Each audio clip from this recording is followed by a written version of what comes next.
I was gonna say the pain ain't any less on the municipal side Uh-huh. because what I've seen happen is, those guidelines have already been posted and they're already set. So even though the awards aren't issued, those guidelines are still set. So now the recipients have less time to Mhm. spend the money and meet the same deliverable that they Right. pledged, with now 6, 8, 12 months less. Mhm. And yeah, I mean the pain is shared on both sides. It was kind of funny when you were saying, no, we've done the NOFO, we've submitted, and I thought, oh yeah, that's the easy part. Because when it comes to spending the money, I tell my clients all the time, spending the money is the hard part. Welcome to Future Here Now, Future 101 with Della Rucker. Find more ways to connect at wiseeconomy.com. Hey there. So thank you so much for joining me today. I am so excited to be able to have this conversation because it is literally with two of my favorite women anywhere in the world. And I don't know all the world, but you know, I these two the opportunity to put them together, it's making me all happy. So on your screen, you see myself, you see Rebecca McLean. She's the one in the middle. Rebecca is a supervisor of a grant funding program within the federal government. And at the time that we're recording this, the federal government is in shutdown. And so we're not going to talk too much about the specific program that she works with, but she has been working with grant programs, particularly on the administrative side, for most of the last 20 years. The other person that you see is Danielle Steinhauser, and Danielle has spent roughly the same amount of time preparing grants and putting together grants. Danielle is a business development manager for Verdantis Engineering, and she has dealt with grants across the gamut from local to state to national, and has been a very successful grant writer and a grant administrator, meaning the person who makes sure that the provisions of the grant are being met correctly. So Rebecca has been on the compliance side for most of a couple of decades. And Danielle has been on the asking for the money side and making sure everything gets done right.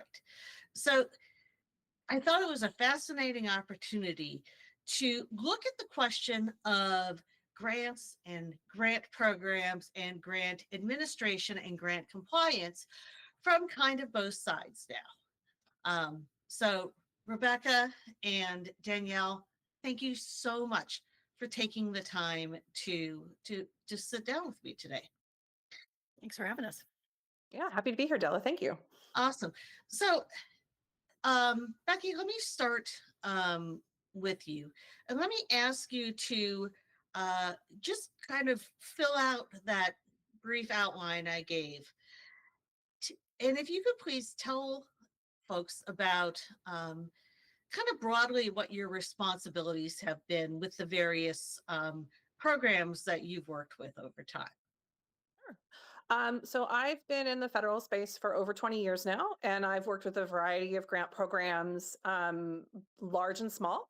So I've used grant or managed grant programs that were pretty significantly large nationwide, that were formula funded, and agencies and communities got them yearly.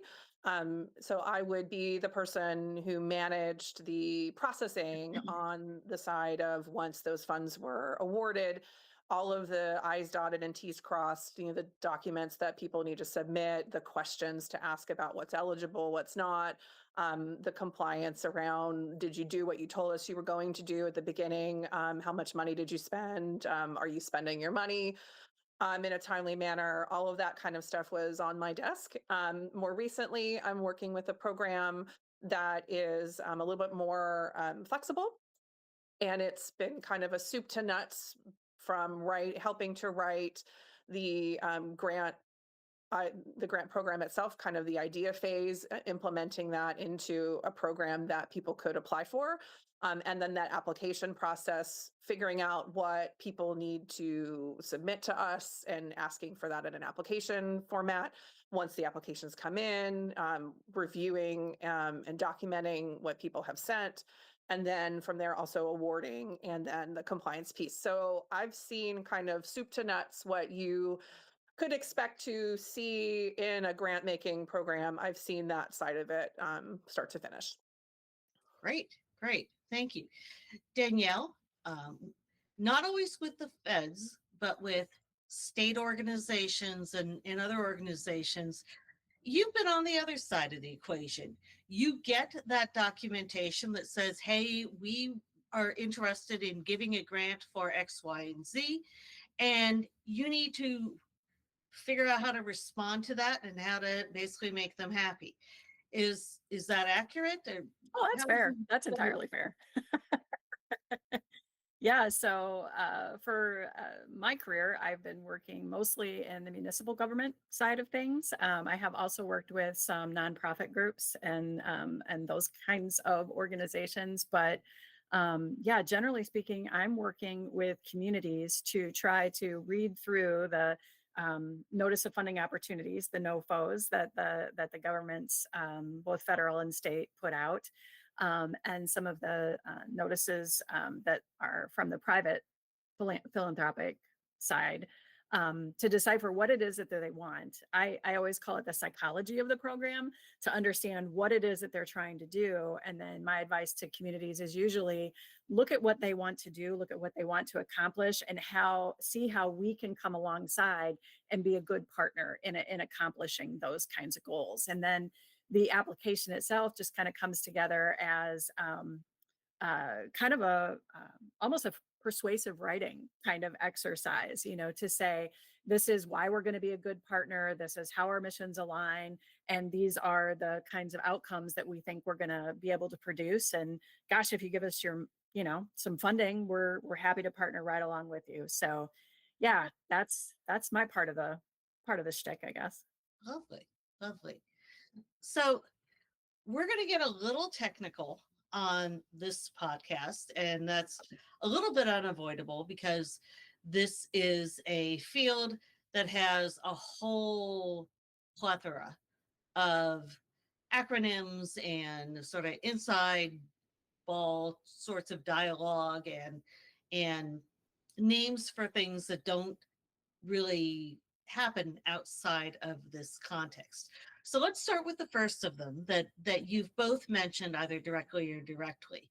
And that is the notice of funding opportunity. I think Mhm. that's what that Yep. stands for. Or a lot of times we use the term NOFO. So Rebecca, when you describe, you've had some really impressive opportunity to create to create a program from scratch. And when a program is put forward, when a grant opportunity is put forward, it happens in basically a document that's called a notice of funding opportunity, NOFO. What has to happen in order to prepare a good NOFO? What do you have to think about? What do you have to have in place in order for that um, to be able to produce something that will work? From my side, for what I have to have in place, oh my gosh. Well, first of all, I have to really have a good team because that's not something that one person can do. And the team that I work with is really fantastic and kind of dots all the I's and crosses all the T's and double checks, triple checks, which is, really important. In my field, there are very kind of strict rules and guidelines around what you can and can't put in a NOFO. A lot of that is dictated by the federal agency. So if you're looking at a document like that, know that probably half of the language in it is stuff that we were not allowed to change. It has, been cleared and re-cleared, and I'm sure a million lawyers have looked at it all. So it's not exactly the most exciting document to look at, but that's kind of a necessary evil of the way that their funding streams work, and where I work.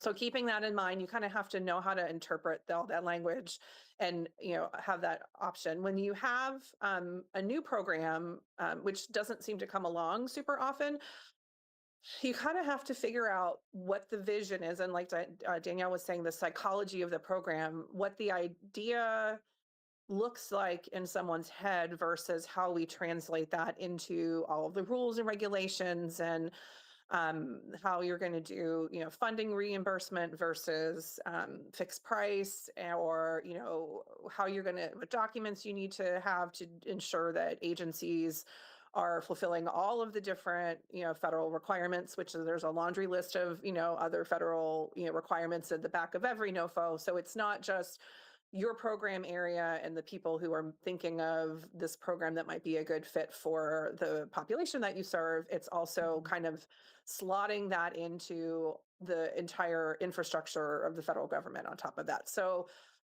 an idea is great, but if you can't figure out how to implement it, then it's really kind of dead in the water. So the one that we worked on most recently took about 2.5, 3 years from idea and starting to figure out start to finish until we could get the NOFO actually published.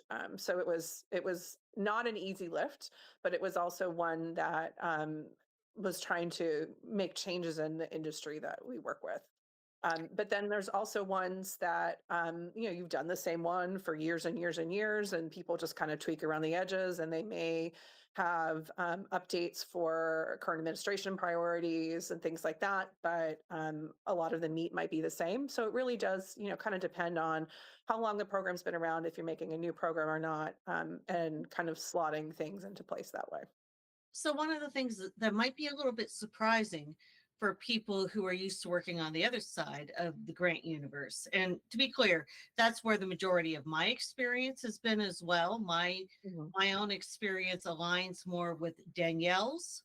I'm nowhere near the grant wizard that she is, but it's much closer to that than to what's been your experience, Rebecca. Mhm. So it's one of the things that I think that people on that side don't necessarily know about is that there's a team that puts these things together. And I think that's kind of self-evident to you, but kind of tell us a little bit about what those teams look like. Do they bring different perspectives? Do they have different areas of responsibility? How does the team collaborate to create a NOFO, particularly for a new program? Sure. Well, I can only speak from the experience that I have with my current team, because in my previous role, I didn't work on NOFO development, but we're incredibly lucky to have a strong team of about 17, 18 people total in our department, that work on a NOFO, kind of soup to nuts. We usually have, a group of 2 or 3 people who are the official people leading the team. But then people who have experience in certain parts of it kind of get pulled in XYZ, because there's a lot of moving parts on getting it out the door. You have to kind of align your timeline with publication, with if there's any new forms that you need to make, align that with Paperwork Reduction Act stuff. So that's a whole different process. And then there's, a internal review process. There's an external review process. There's so many lawyers.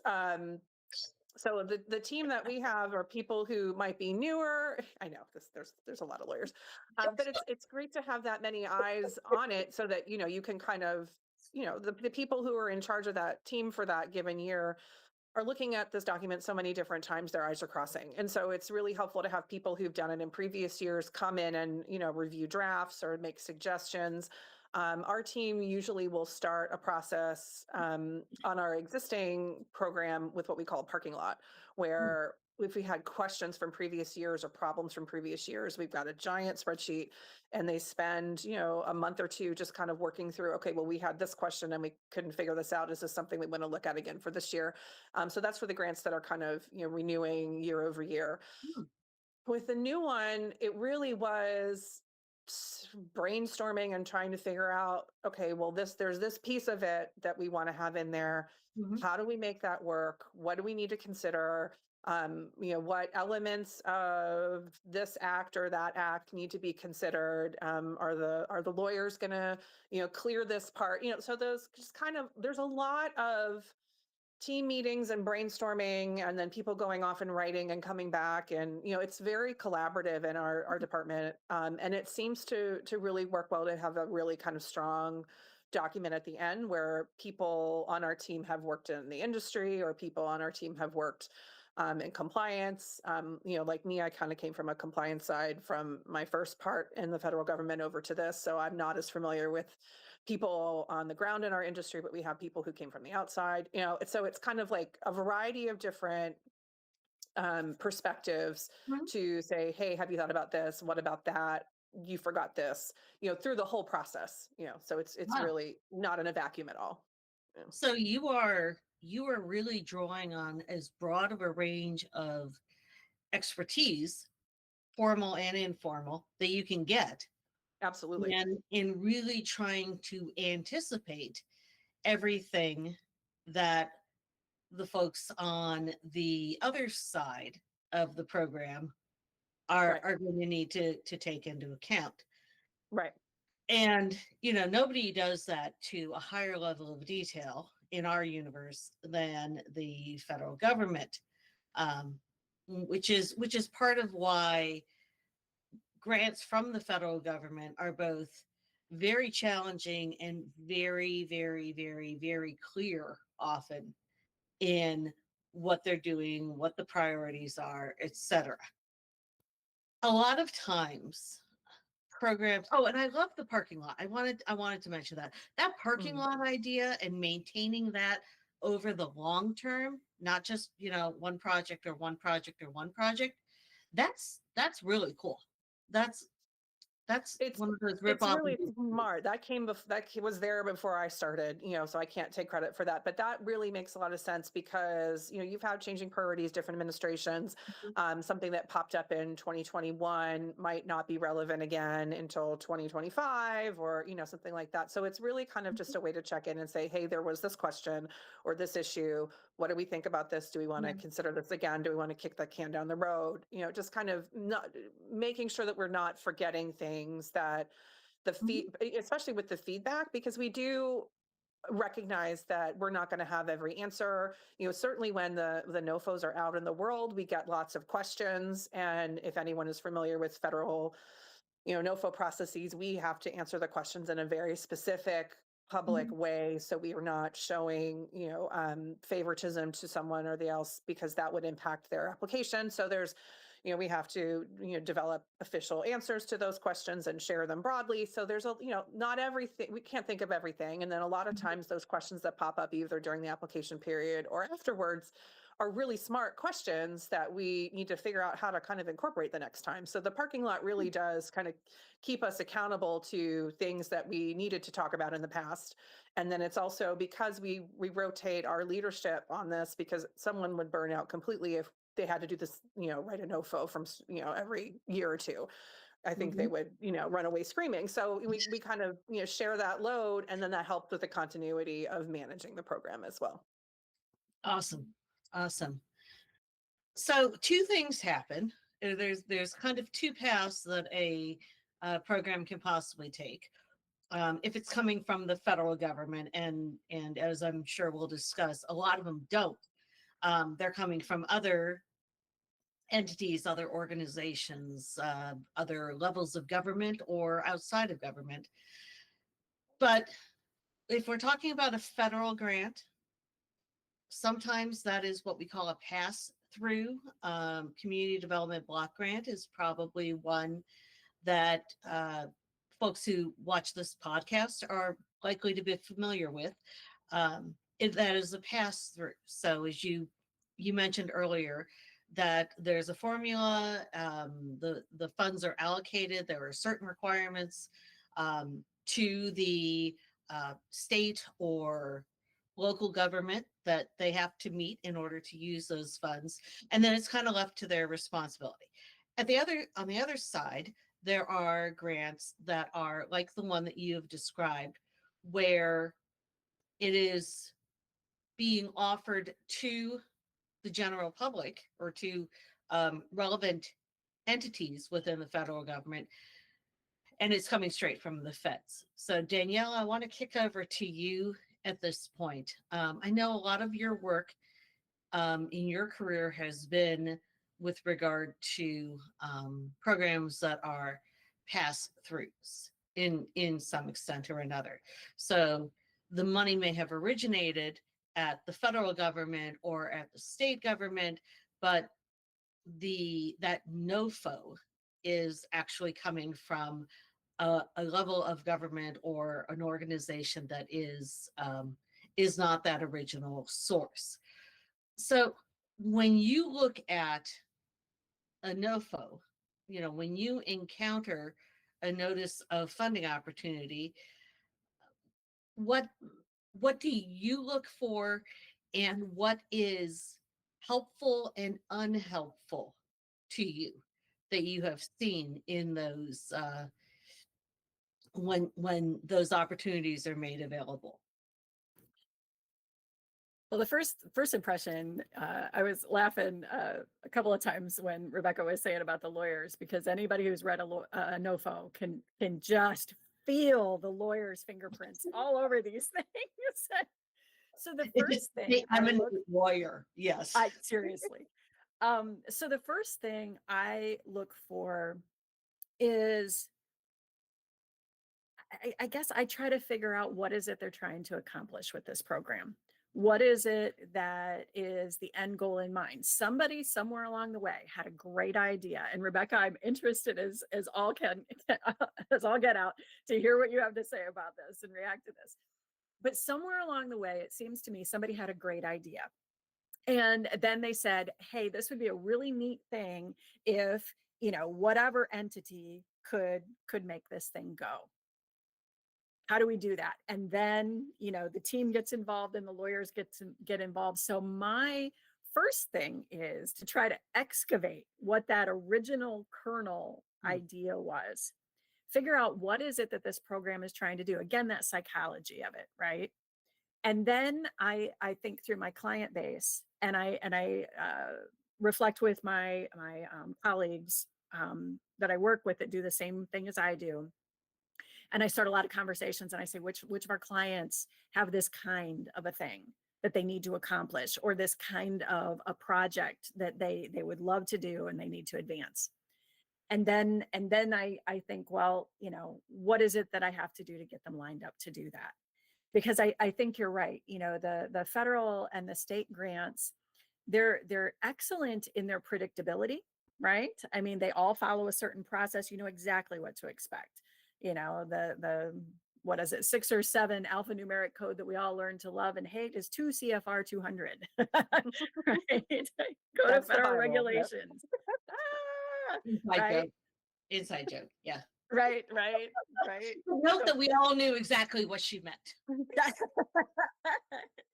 So, you start to think, okay, how can I get my folks lined up for this? Because there are definitely dominoes that need to be lined up. And depending on the community that I'm working with, some of those dominoes are harder to arrange than others. A lot of it has to do with, the financial condition of that community. Can they afford to do the things that they need to do to get ready? Or do we have to look for grants to help them get ready, to do those things? One of the things that I've loved here recently is there have been some planning dollars available through the state and federal government. And the bulk of my career, that has not been true. 25 years, and there's only been about a 5-year window where planning dollars were probably, readily available in, and this is across disciplines. This is, transportation, economic development, all of those right? This is across the board. So, then I start to look at, okay, when those dollars dry up, and they are starting to dry up, then what can we do? So then I look to some of the private foundations to get some of the preliminary work done, and then, help them get lined up for these NOFOs. So, um, I'm kind of going off on a tangent, Della. Is this the direction that you Sure. wanted Go to for it. go? Sure. Okay. Go. So, when I read through these NOFOs, that all of that is in the background. And then I think, okay, Rebecca, I'm probably one of your worst nightmares. Then I think, how can I push the envelope on this thing? How can we do some really creative things? you know the again the state and the federal government programs, again, they're very good, they're very reliable, very predictable, but I always want to think, okay, how can we creatively use this thing? Number one, sometimes because my clients have a need, and I need to try to wrap this program around that need, but also because I think, okay, I need to make this application stand out, right? And I don't want to necessarily just be humdrum. So there's this really narrow line between following the spirit of the program and the letter of the law, and getting creative and saying, hey, I really understand. Again, I'll keep going back to that word, the psychology of this program.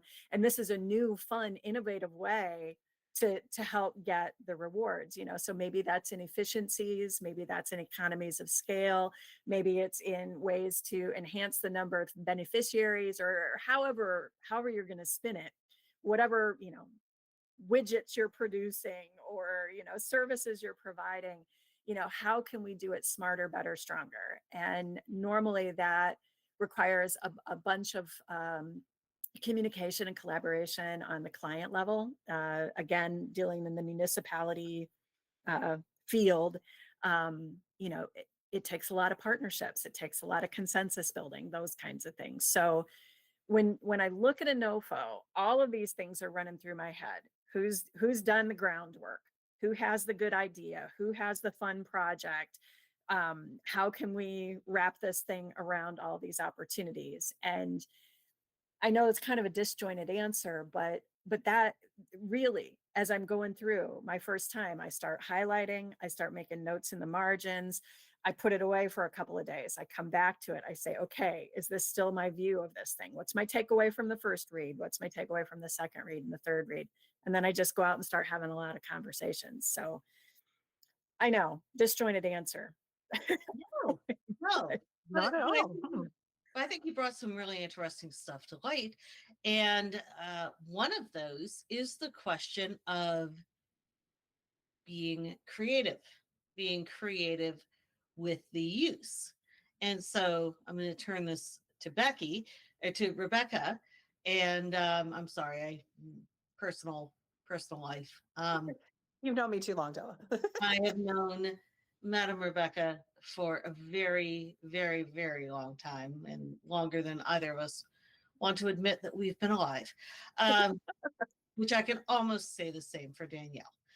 We're all just prodigies. We all just started when we were 3. It's okay. Absolutely. Awesome. Okay. But Rebecca, that's got to present, and we're just talking from your experience right now. You're obviously not representing, anybody, any larger be all and end all. But as a person who has administered, who has been the basically the person who makes the decision on whether to award or not, creativity could be it could go either way. What's your reaction to that? It really does depend on the type of grant you're applying for. And I think that looking at the NOFO and reading it carefully is really important. Danielle's got stuff in the margins, which I love, and highlighting things. But I've seen, many different types of grant programs. And again, it kind of depends on administration priorities. But I've seen ones where you could be flexible, and most of the responses are narrative. So you could have a chance to explain why, under this question that this project would be a great fit and what the creativity is. I've seen others where they pull a lot from existing data sources that the agency might already have. And if you didn't apply for that grant in the past and you forgot to turn in your data on time and then there's no room for creativity there. So Right. it really does depend on what the grant is looking for, and close reading is really important. And I know it's boring, and all the lawyers, right? But it's really important because you kind of get a sense of what exactly the psychology is. And I keep coming back to that phrase that Danielle said, because I think that's really important.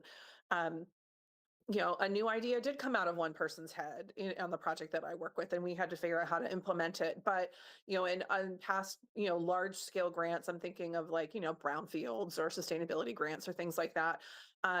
There was a lot of room for creativity. So as long as you hit the mark on dotting the I's and crossing the T's and making sure your audit was lined up and you have the right kind of 501c status and all of those things, then you had flexibility within, the narrative of was up to 25 pages of writing or something like that. So I think really kind of understanding what the grant is and does your creativity or idea fit in with what they're looking for is super important.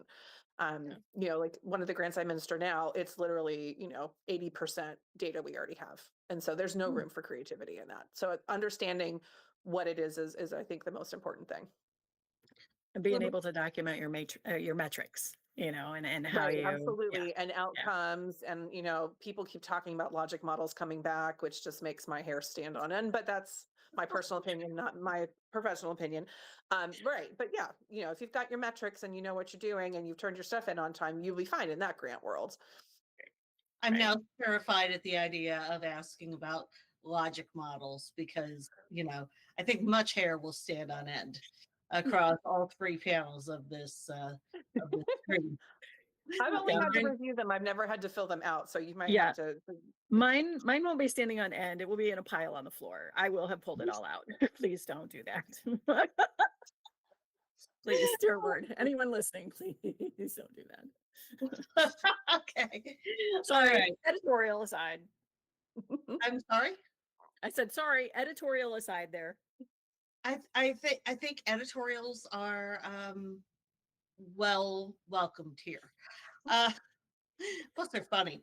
Um okay. So we have our NOFO. We've created the NOFO, we've responded to the NOFO, and we start applying. And one of the things that has changed a great deal about grant application processes over the last 10, 20 years, certainly since, we all started in this space, is that it used to be, it was a much more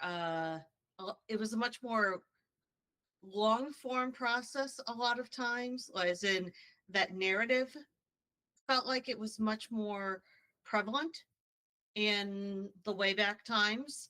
And I think because of it moving online and into technologies that specify a number of characters, the ability or the number of words, you can only put so many words in this box. My perspective has been that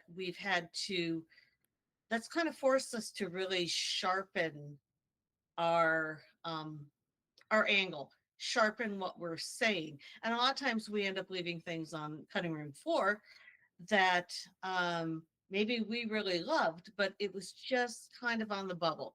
And even though we may have wanted to include it, we end up having to cut that. Um, how does that situation help or hurt for you, Rebecca? Does it make it easier? Does it make it harder?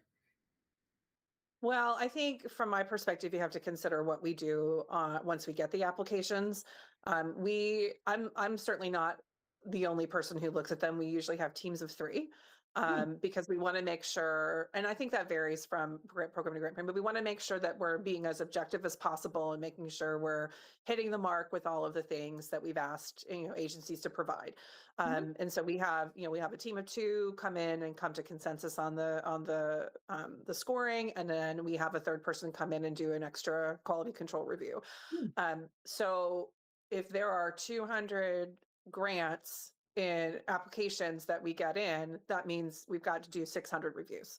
And, the state of the volume of people who work for the federal government has been shrinking over the last 20 years, for sure. I mean, I worked at an office that had 100 people when I started, and now I, report to an office when it's open that has 20 people, so that there's fewer of us to do that work. And so I think a lot of grant programs have the option of looking outside of their program areas. So I've reviewed with people from EPA, with NOAA, with all sorts of different places that I've never thought of to do before. But there are some big grant programs that have a lot of applicants with a quick turnaround time, then they kind of do an all hands on deck perspective. But then from my side, so it makes it easier if I'm reviewing, if teams of 3 are reviewing, because usually we want to get this money out as fast as possible. We've got, our leadership, and we've got Congress wanting the money to move out. The money that Congress appropriates has a clock attached to it, the kind of a ticking time bomb of, once we appropriate this, you've got X number of years to get it obligated and out the door, and so I'm familiar with, 2-year grant money when, if you have a continuing resolution that doesn't get your budgets passed on October 1st, and let's say, the budget doesn't officially get approved until April 1st, then you still lost that October to April timeline of that 2-year money. We don't get an extension on that. So that's a 1.5 years that we have to get that money out the door. So the faster we can get things, reviewed, thoroughly reviewed, and making sure that we're comfortable with it, but the faster we can do it, the faster the money gets out the door to the awardees, and then they can use the money and make the program, functional, because we're being looked at too. Sorry. I was just going to say there's a lot of time pressure on you. And there can be, yeah. And I think it's really important to keep in mind that when there is a delay, there's a bureaucratic process or a shutdown or a whatever, and it doesn't go out, y'all are the ones that have to deal with that. Well, Right. both of you. Yeah, I was gonna say the pain ain't any less on the municipal side, because what I've seen happen is, those guidelines have already been posted and they're already set. So even though the awards aren't issued, those guidelines are still set. So now the recipients have less time to spend the money and meet the same deliverable that they pledged, with now 6, 8, 12 months less. And yeah, I mean, the pain is shared on both sides.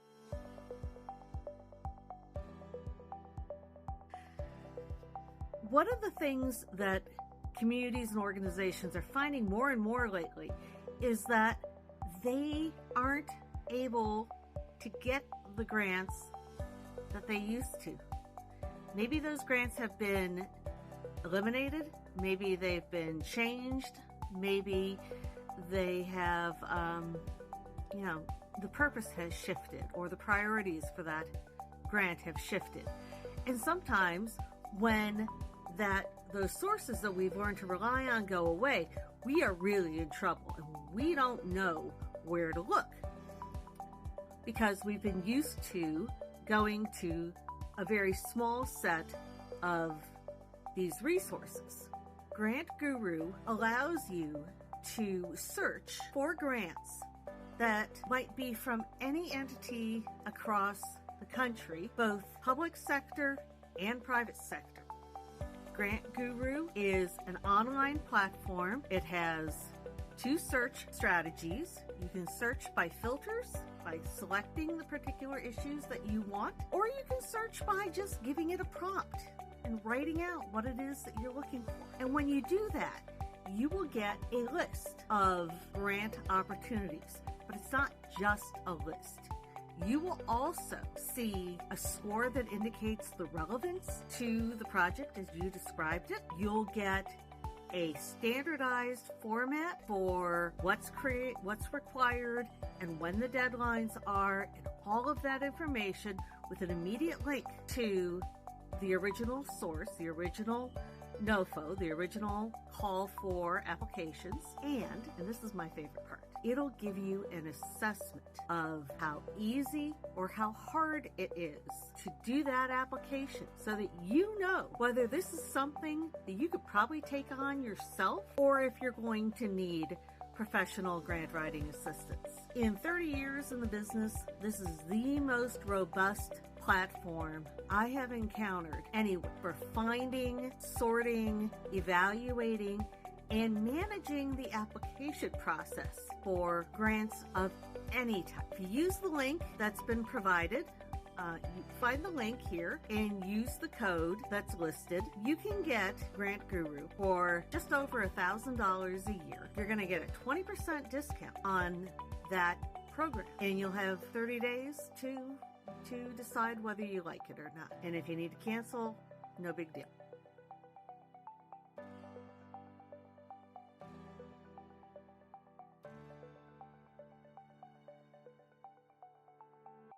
Kind of funny when you were saying, no, we've done the NOFO, we've submitted, and I thought, oh yeah, that's the easy part.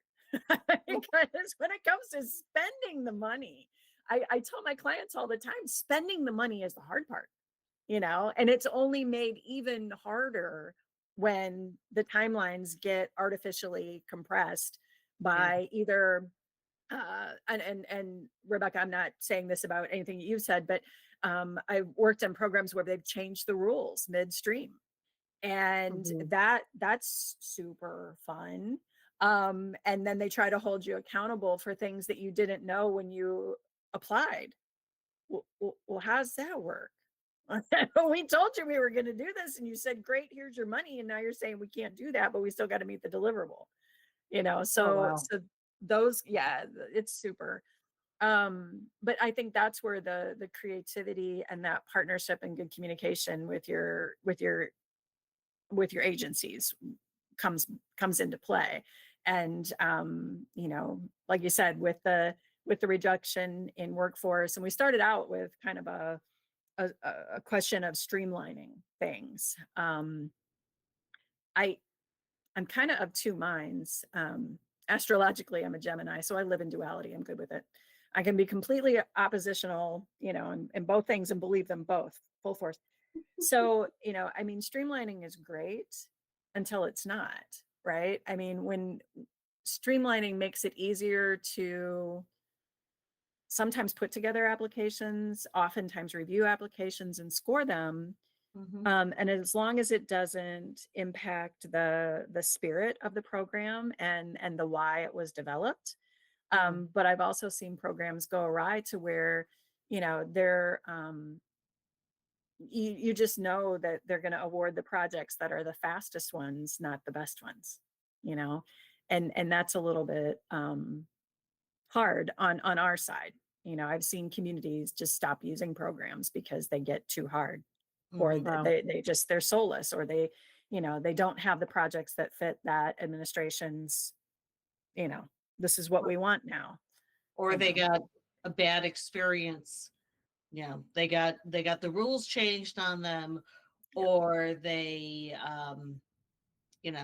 something went awry enough times that they say, oh yeah, no, we're not playing this game anymore.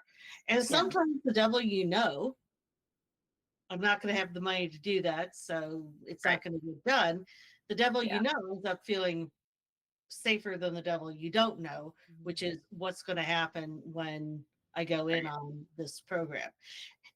And I think a lot of these issues are much more likely to occur at the sub-federal level, because the process that that Rebecca is describing, and the best practices that the federal agencies follow are really designed to take as much of that unpredictability out of it for everybody concerned. Maybe.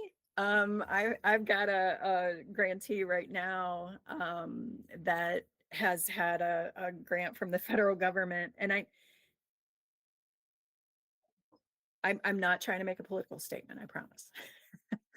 But with the change in administration, they had to redo all of their documents. And literally, the project that was awarded, the scope had to change Mhm. and couldn't carry forward the way it was originally outlined and granted. So that is an extreme example, but it's recent. But I've seen similar things happen, 15 years ago, um, where people try to change things midstream as well. So I can't say that it's just a brand new phenomenon. I just can say that those are the most recent in my memory banks. It it really it really hijacks momentum Yeah. when those things are shifted midstream. Yeah. Which I think is why we heard from Rebecca how careful they are in how they, um, at least in terms of, the people who are doing the good work, um, Yeah. of trying to do it right. Um, and Well, and I and think in my experience too, our grant terms are short enough that unless there's a major change, that we would make changes in the next round. So it sounds like maybe Danielle, that you're talking maybe about grants that might have had, longer term, terms on them, maybe, 4 or 5, no, maybe not. Okay. So shorter terms. Sorry. 15 months. Oh my gosh, that's a lot to manage in 15 months. Yeah. Okay, forget I said that, Della, but Yeah. I mean, at least no, in my experience that, we've been able to adjust and to new priorities and put them in the next NOFO, and so that Mhm. people can see from the beginning what they're applying for.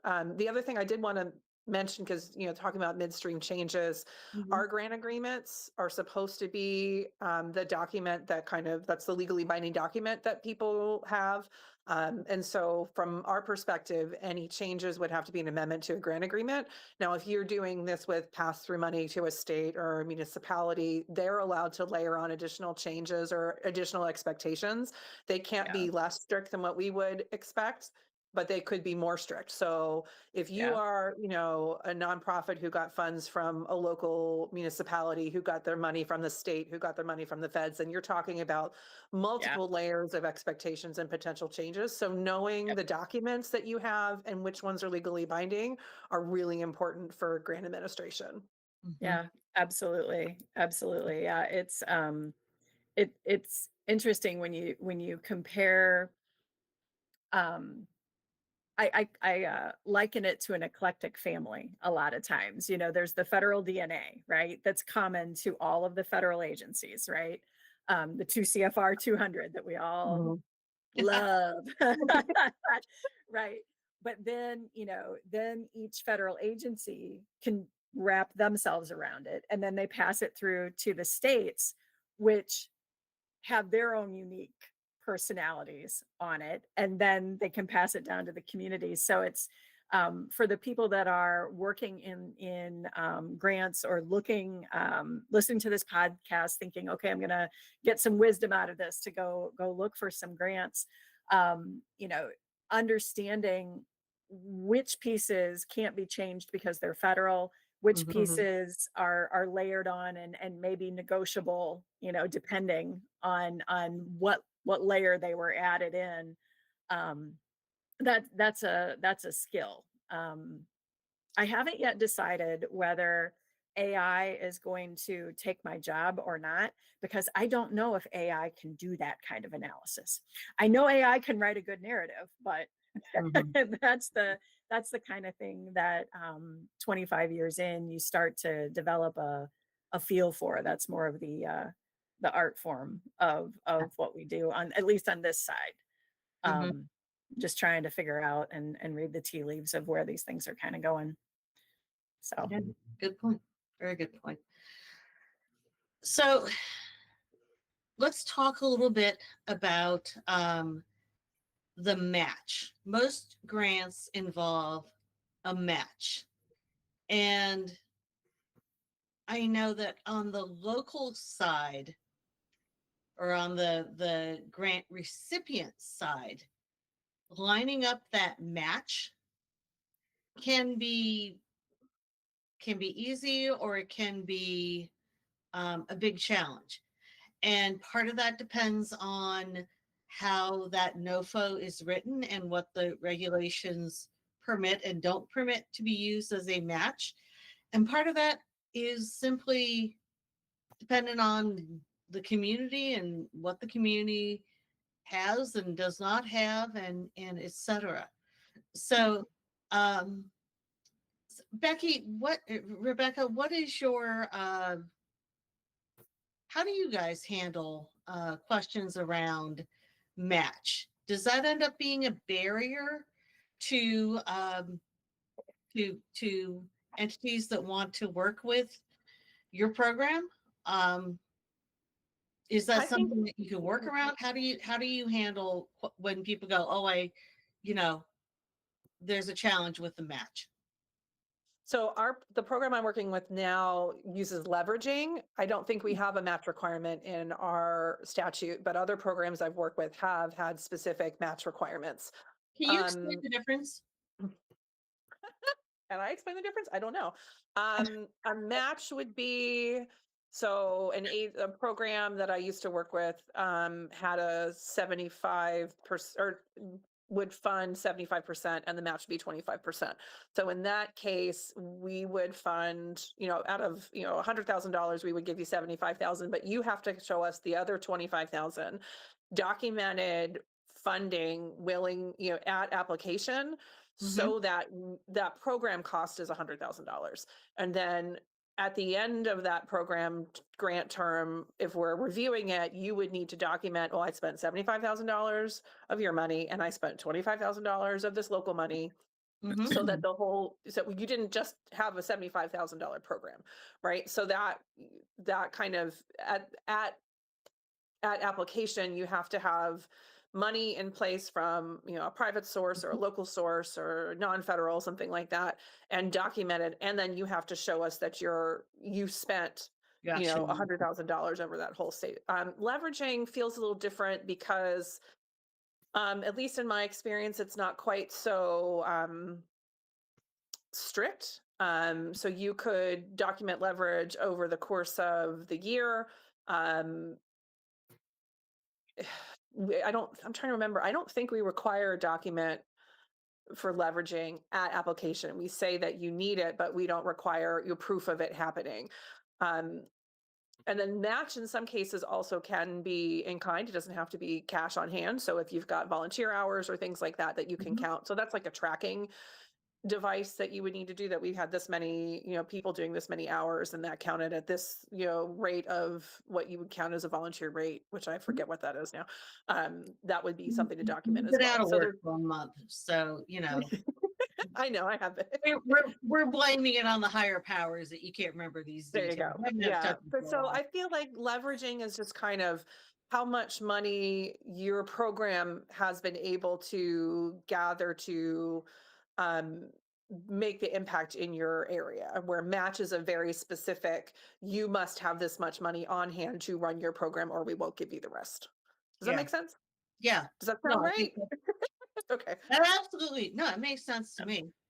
So I would say Danielle- it changes between program, and that goes back to, the NOFO. The NOFO is going to say what you can and can't use for eligible in kind, or does it have to be cash match? Can it be these funds? Can it, and 'cause very there's often, there's some things you can match with others and some things that you can't. And that I could try to give you a hard and fast rule, but there's caveats to every single hard and fast rule that I would try to put down. So agreed. It goes back to read the NOFO thoroughly, right? So you know what you're looking for in any given spot. Yeah. Yeah. Yep. Yeah. No, I think that's a really important piece of information. And, I know, knowing Danielle's work, I know that, um, you know, she will create these sort of layer cakes of funding resources, because the communities that a lot of the communities that we work with, especially in the Midwest, and Rebecca, you've got particular background in Pennsylvania, particularly in Western Pennsylvania. Um, a lot of these communities, they're applying for the grant because they don't have the money to do the thing themselves. They're not applying out of some kind of opportunistic, hey, let's see what we can grab. They're applying because they ain't going to be able to do it otherwise. Right. And so identifying that, how you can put together an adequate match or leverage. And as you've pointed out, match is a little bit harder, a little bit more carefully defined usually. There are, you've mentioned that sometimes match can be in kind. Match can be through programs that, in the case of programs that are federally funded, you can't typically match with other federal funds, things that have come through federal funds, but you might be able to match using a state program or a local program or a philanthropic donation or anything like that. This will be an interesting question, because I don't know I have no idea what you guys will answer on this. What's the most unusual or creative or weird match that you might have encountered? I That can't think of hard. anything off the top of my head, but it's been a while since I've worked with programs, but like that. I will say the layer cake is a really great example because there's no one program that can fund something 100% anymore. Maybe we used to 20, 30 years ago, but not anymore. Mhm. So the layer cake example is a really, really astute one. Okay. I got nothing. Sorry, Danielle. Do you I have any good examples? they're not really weird so much. I do look for creative ways though. For example, for volunteer time, I once had a community mayor who his day job was with a paving contractor. So when it came to documenting the in-kind value of his time, small town mayor got paid, I don't know, 35 cents an hour by the time you prorated his monthly stipend across whatever. Or, this happened to be a streetscape improvement project. So Mhm. I said, let's document your time as if it were being spent by your profession. So, and that was legit for him, right? Because he worked for this large paving contractor. So I've looked at documenting it that way. There are third party organizations that document the value of volunteer time. Mhm. So some of the state programs that I deal with limit you on the number of hours. They say, listen, if you have an hourly rate for someone like, that's going to donate, like, say, the project is a sidewalk, and the local well, you could use correctional volunteers, the court ordered volunteers to do some of the excavation or something like that. Mhm. You might get a local farmer or a local contractor to do some of the excavation or something like that. So you could document them that way.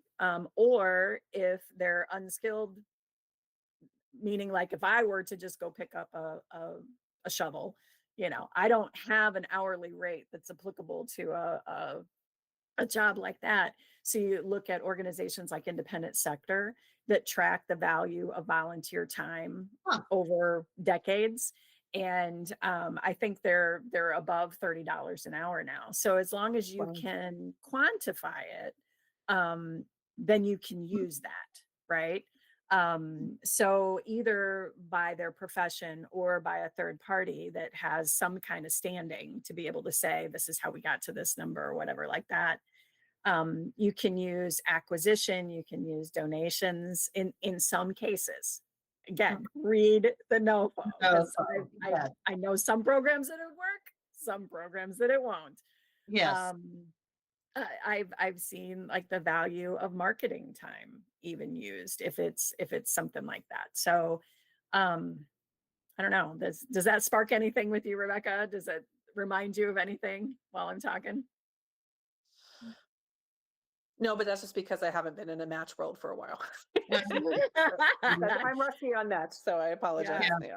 It's part of what I have to do all the time because match is a huge problem for many communities right now. Mhm. Municipal budgets have been just decimated. So, you're looking at, the need is still there, but cash availability is not.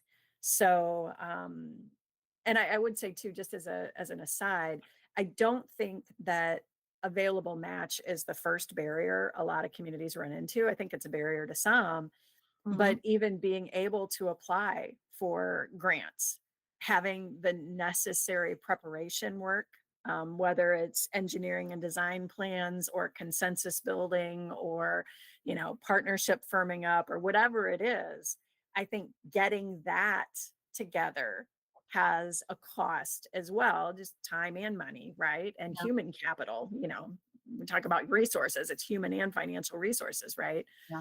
So I don't necessarily think that match is the first barrier a lot of places run into. I think that the preparation work is, Yeah, I would agree with that 110% because, Ooh. in NOFO land, technically 60 days is the standard application period, but you can not get enough time to them put something together 45 or from scratch. 30.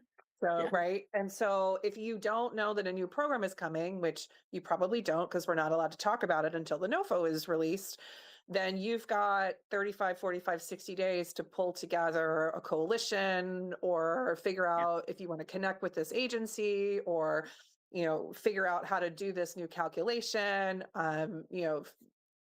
It's a lot. It's a lot. So I agree, if you've got existing partnerships in your community that you are building for only a particular grant, then that's not going to work. You've got to kind of have those, kind of strong connections so that if a grant comes your way that you need to turn around an application for in a month, then you've Yep. already got those people, and have those connections and can pull things a lot easier.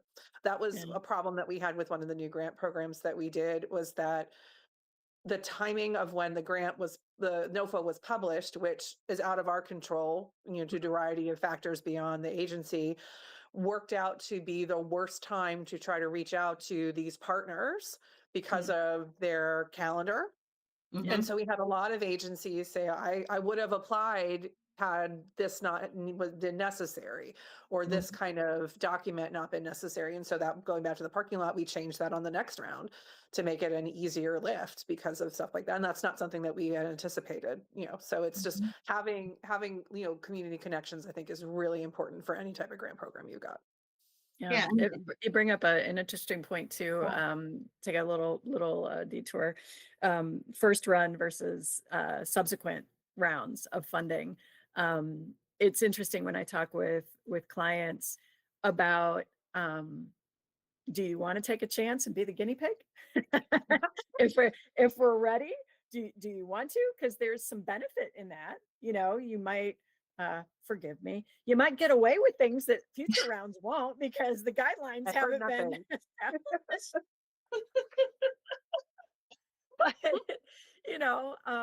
But but you are also, I mean, in every sense, you are the unknown. You're going into the unknown, right? So that might be good, it might be bad. And a lot of communities will say they'll wait because they either aren't ready or they're not too sure that they want to be the ones that have to work through all the unknowns on themselves. So anyway, I just, when you said that, I thought, oh yeah, there's another interesting little a little aside. Well, and I think in that case too, even if you want to put in, even if you don't get the grant, especially if it's a new program, there's a usually in a NOFO there's an option for a debriefing Yes.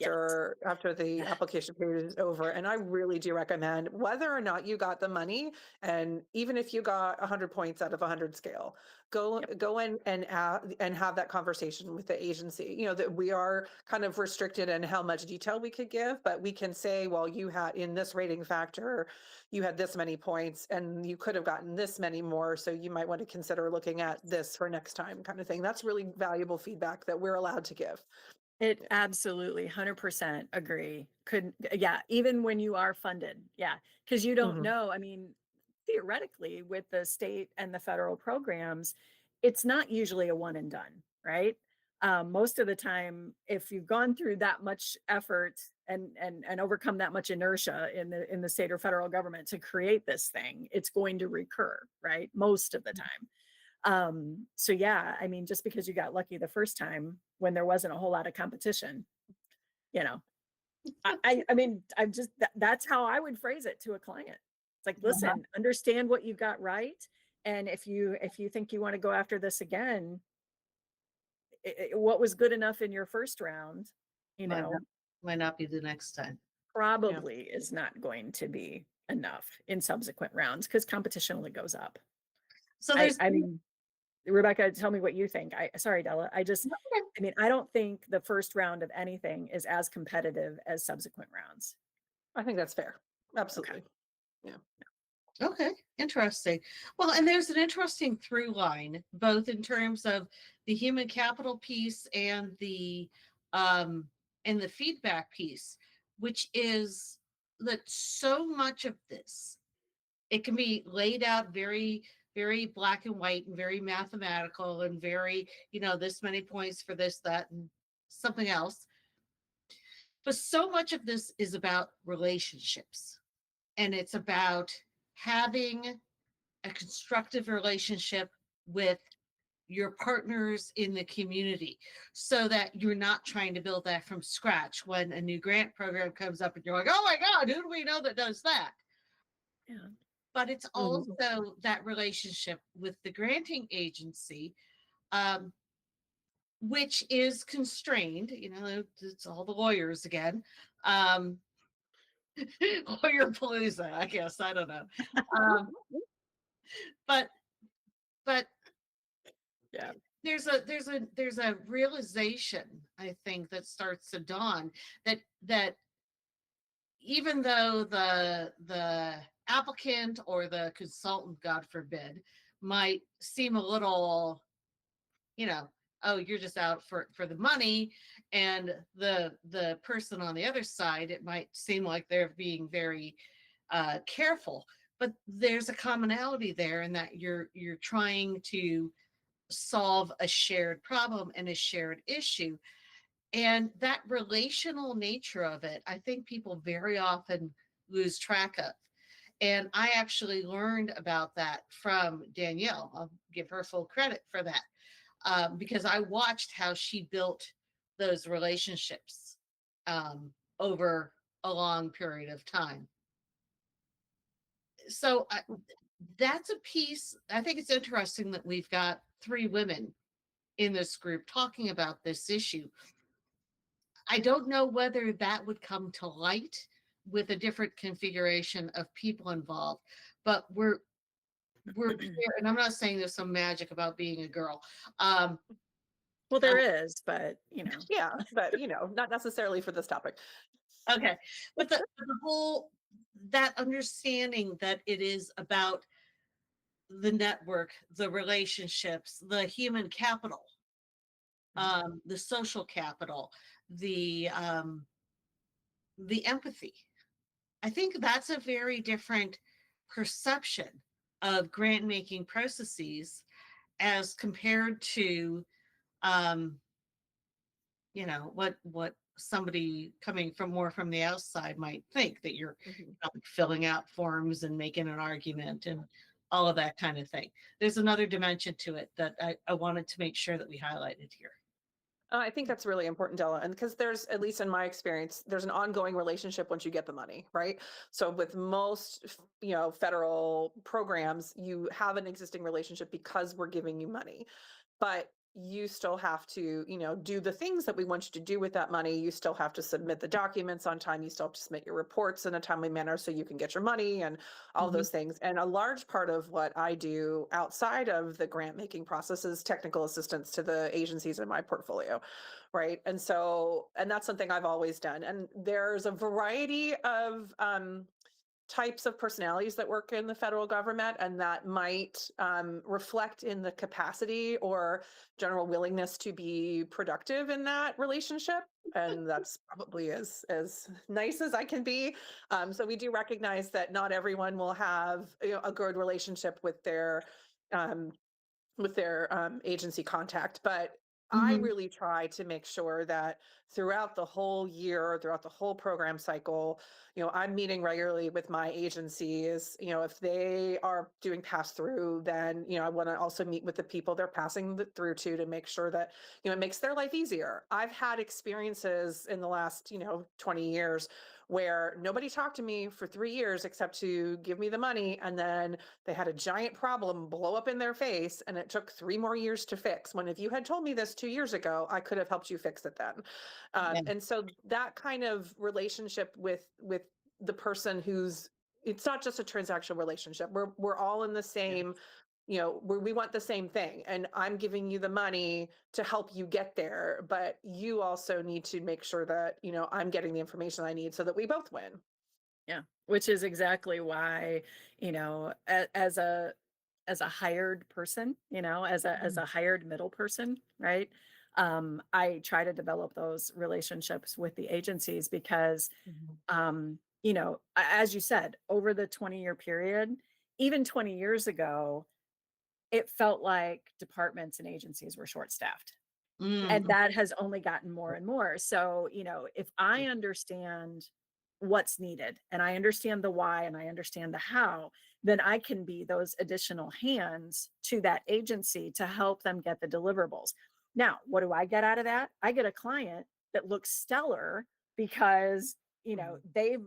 they've then followed to the T and they're not a problem client, right? So it really, I try to be that middle person, that additional set of hands that helps both ends of it. But that's absolutely the why for all those relationships. And through it, I understand then better too what I need to do to help make the program go overall. I mean, there's I call it enlightened self-interest. It helps me understand the program a little bit better too. So, hey, Della, can I do something unconventional? Can I share I know, me. Can I share my screen for just a quick minute? Oh, heck yeah. Okay. So let me see here. So this is oh darn. Now. It's this is on Google Meet, which is not, people who are used to using Zoom. The controls Mm. are a little different. Yeah. You want the share is directly in the middle of the bottom row. Looks like a square with a little arrow on it. Where with an arrow? Okay, I got it, but why is it not? I Okay, can, well, I'm going to do my best to share. Here we go. Share it's this. working. So I don't know. You tell me. Ooh, It is yes. working. There we go. Okay. So this is from a presentation that I gave recently about what what a grant writer is. And it came to mind with a couple of things that you both have said. So, you know, this is yes, this is absolutely what my mom thinks that I do. Um what municipalities think I do. I shake the money tree, right? Um my boss, thinking I'm just, creative, just all day long, just creatively doing fun things. And then what I really do, and Becky, you'll just laugh about this, what I really do is word counts. Because Mhm. we're Yep. talking about that that streamlining, I think I'm this great storyteller, this, Ernest Hemingway of storytellers and this great prosaic singing narrative. And no, what I actually have to do is, Cut it down. count my and use words. And, ampersand. Yep. yeah, Mhm. yeah. So I just, I that came up a couple of times, and I thought, hey, this is a good thing, because we were talking about, Becky, what you think you do, and then, well, this is what I think I do, and a whole host of other people what they think I do too. Yeah. I love it. I love it. Very So, good. Yes, and so much for Ernest Hemingway. Although yeah, he, but he could write concise when he needed to. Yeah. Yeah. So let me ask you guys about one more thing, and then we you've been on for a while. You've been very generous with your time. I don't want to overstay that, because maybe I've got a character count as well. never. Thank you. When it comes to the actual implementation, so the grantees have been selected and the money has been dispersed, and now you got to do the thing. And Rebecca, you've got to moderate, you've got to monitor, you've got to make sure that it's being done correctly. Mhm. Where are you could take it as either challenges or pitfalls, common problems that you see from either perspective coming up once you get to that point? Um, People don't read what we send them, and then so they don't know what we want to have sent back to us. I think is probably the biggest thing, that once you've gotten the money, you've gotten the award, you've jumped through the hoops and gotten the funding mechanism set up. Each program has a different standard of how they release funds, and if they do it automatically, so a lot of larger programs will do it automatically and you come back through and do monitoring reviews. Other programs require documents before they release funding. And for my perspective, all of that's in my grant agreement. So that's kind of your local Bible.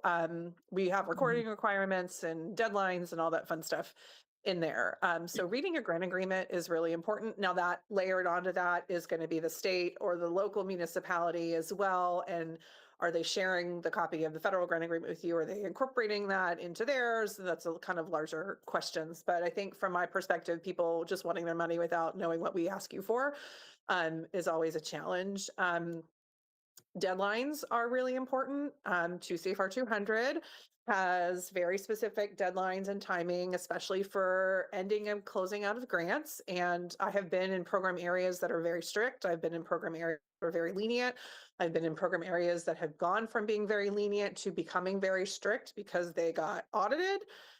So kind of knowing what our deadlines are and knowing what we want you to send to us before we will give you your money, I think is the most important thing. Sounds like pretty good advice. It's boring, but it's kind of, universal at this point. Make sure you know what we want you to tell us before we'll give you money. Read the stuff. Read Yes. the stuff. Yes. And I can add on to that. Communicate. Effectively communicate. A lot of times, the grants that I'm dealing with, some of them are like a small linear project. Some of them are community wide.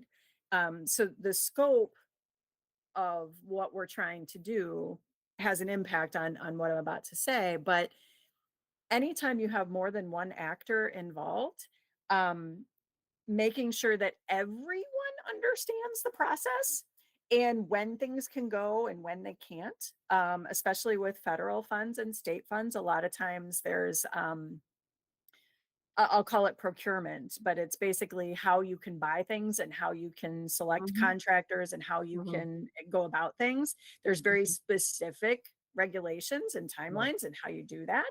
And you can't just go off and do it and then say, here, we did this. Here's my receipts from Home Depot. No, you cannot. No, it doesn't work that way. No, you can't buy it off Amazon. No, you can't buy it off eBay. No, cousin Ernie can't run your electric. And no, you can't buy food with that. So yeah, you're laughing because I'm right.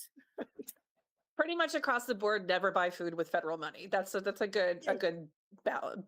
And Thanks. don't food employ also or includes alcohol, because you do have to specify, apparently. You do have to specify, no food or beverages of any kind. But Water yeah, is so okay. Water is okay, but only from the tap, not necessarily in a bottle. Yeah, right. sorry. Right. So yeah. So yeah, I mean, just really understanding. I mean, if the audience listening to this are potential grant seekers or grant applicants and hopefully grant awardees one day, really making sure that your whole local team understands this is what you do and this is when you do it. And almost you almost feel a little like an elementary school teacher, like saying, no, sit down, don't move, don't pick up that pencil, don't you touch it, and no, you can't go to the bathroom until all of these things are in order. I mean, it sounds, and I know it sounds silly to say it that way, but truly I have had yeah.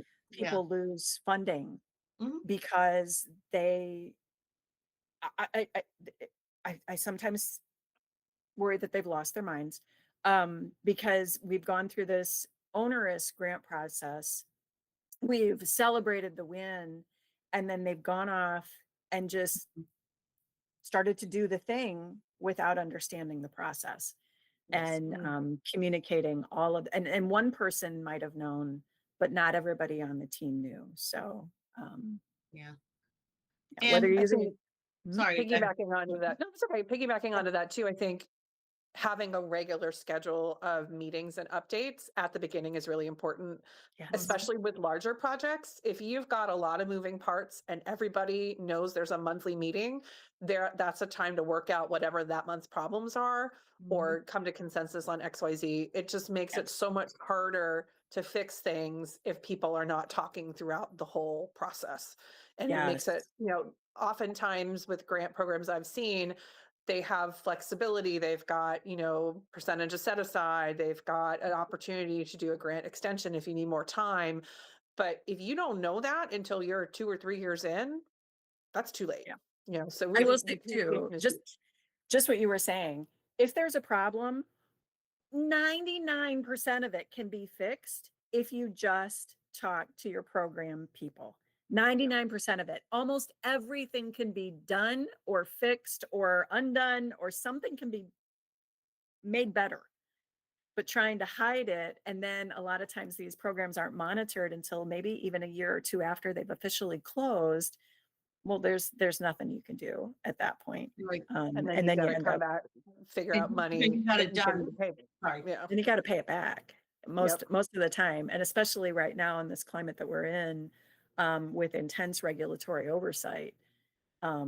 Yeah, writing a check out of general fund for a couple $100,000 would not be good. Right. Not be good. Yeah. So No, I think I think that I think that is probably one of the most um, important things that people need to understand about these granting processes. And once again, we keep coming back to this question of conversation, discussion, relationship, maintaining relationship, maintaining that flow of information between the grantee and the grantor, between the grantee and everybody else who's involved. It's a lot of communicating.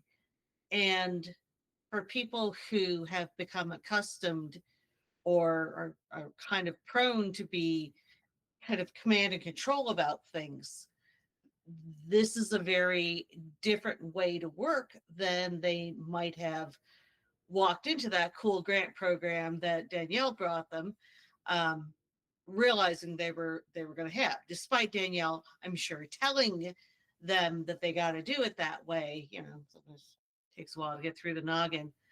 eh, Hmm? I said, Yeah, okay. No So- comment. So I'm amazed that's the first time you've had to use that, Rebecca. We've been good today. We've been good. So Okay. So just to wrap up, so we've kind of talked through the process on both sides of the equation from beginning to end. And you guys have been really wonderful.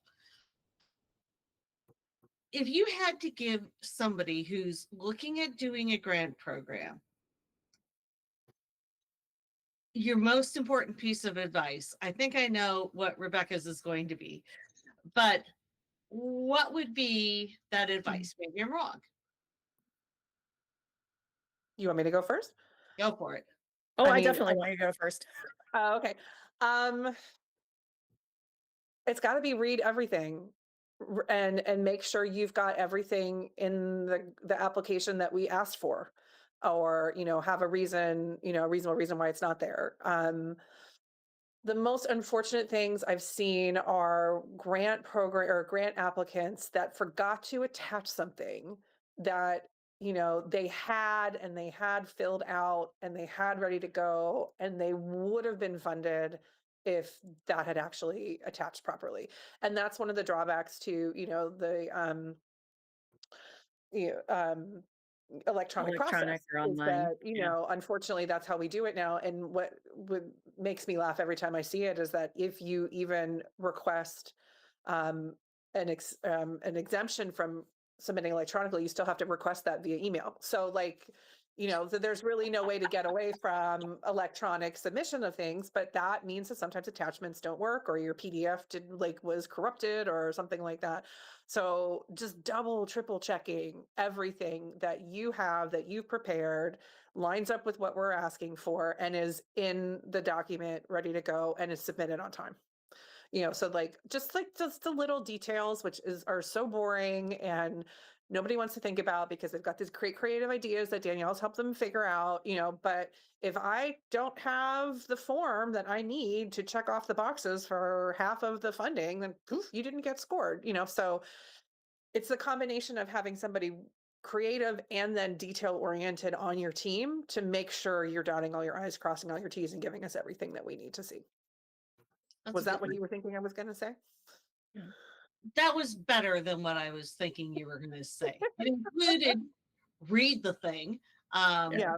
but much, much, much more depth and valuable perspective. Danielle, what would you one piece of advice? One piece of advice. I think, Rebecca, this was implied in yours, but I want to tease it out. And this is not my thing. This is just the amplification of Rebecca's. I still want my one thing. I think allow the time to do all of those kinds of things. It's implied in what you said, but I think people want to rush to the last minute and not build it carefully.